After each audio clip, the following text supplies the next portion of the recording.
નમસ્કાર, હું પૂરણ ગુંડલિયા. આજનો વિષય છે બ્લોગમાં પેજીસ બનાવવા, એડ ન્યૂ પેજ.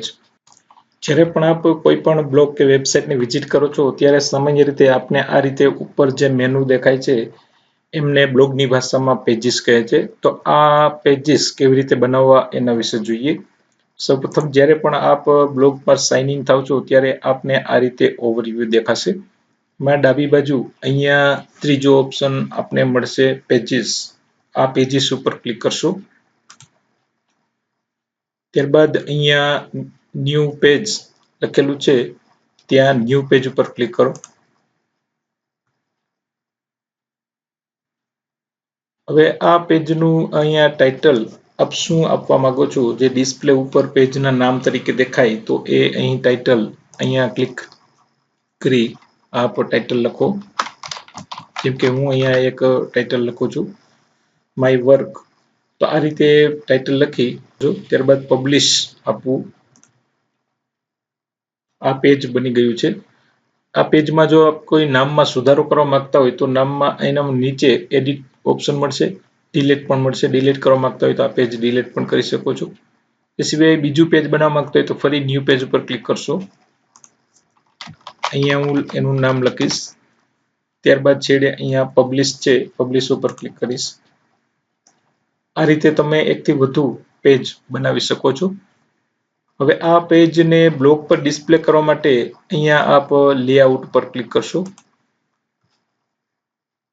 પહેલી વખત જ્યારે આપણે આ પેજ ડિસ્પ્લે કરીએ છીએ ત્યારે આ પેજને ડિસ્પ્લે કરવા માટેનું એમનું એક ગેજેટ એડ કરવું પડશે.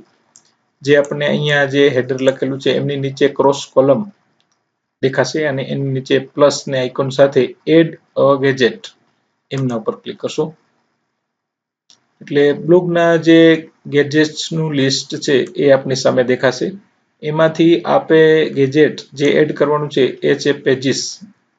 તો આ પેજીસ ગેજેટની સામે પ્લસનું જે આઇકોન છે એમના ઉપર ક્લિક કરો. તો હવે આપ જોઈ શકો છો આપે જે બે પેજીસ એડ કરેલા છે એમના નામ પણ અહીંયા છે. એમાં આગળ ટીક માર્ક આપો એટલે બંને પેજ છે એ બ્લોગમાં ડિસ્પ્લે થશે. ત્યારબાદ નીચે સેવ ઉપર ક્લિક કરશો. હવે આ પેજ એડ થઈ ગયા છે, ગેજેટ પણ સેટ થઈ ગયું છે. ત્યારબાદ ઉપર સેવ એરેન્જમેન્ટ ઉપર ક્લિક કરશો. હવે જોવા માટે વ્યૂ બ્લોગ એટલે આપ જોઈ શકો છો કે અહીંયા બે પેજ એડ થઈ ગયા છે. આ સિવાય અન્ય કોઈ વેબસાઇટનું આપ URL આપવા માંગતા હોય તો એમના માટે લેઆઉટ ઉપર ક્લિક કરો. ત્યારબાદ ફરી પેજીસ જે આપને ગેજેટ્સ દેખાય છે એમના છેડે અહીંયા અંડરફાઇન આવું લખેલું છે એમના ઉપર ક્લિક કરો. હવે અહીંયા આપ જે પેજના નામ જેટલા પણ પેજીસ આપ ડિસ્પ્લે કરેલા છે એમનું લિસ્ટ દેખાય છે. એમની ઉપર એડ એક્સટર્નલ લિંક એવું લખેલું છે ત્યાં ક્લિક કરો. ને આ પેજનું ટાઇટલ જે બ્લોગ ઉપર પેજીસના નામ તરીકે ડિસ્પ્લે કરવા માંગો છો એ લખો. એ અહીંયા હું ટાઇટલ લખું છું, માય વેબસાઇટ. ત્યારબાદ નીચે એ વેબસાઇટનું જે URL છે એ આપ અહીં ટાઈપ કરો. ત્યારબાદ સેવ લિંક એટલે આ રીતે ત્યાં સેવ થઈ જશે. નીચે સેવ ઉપર ક્લિક કરવાનું ભૂલશો નહીં.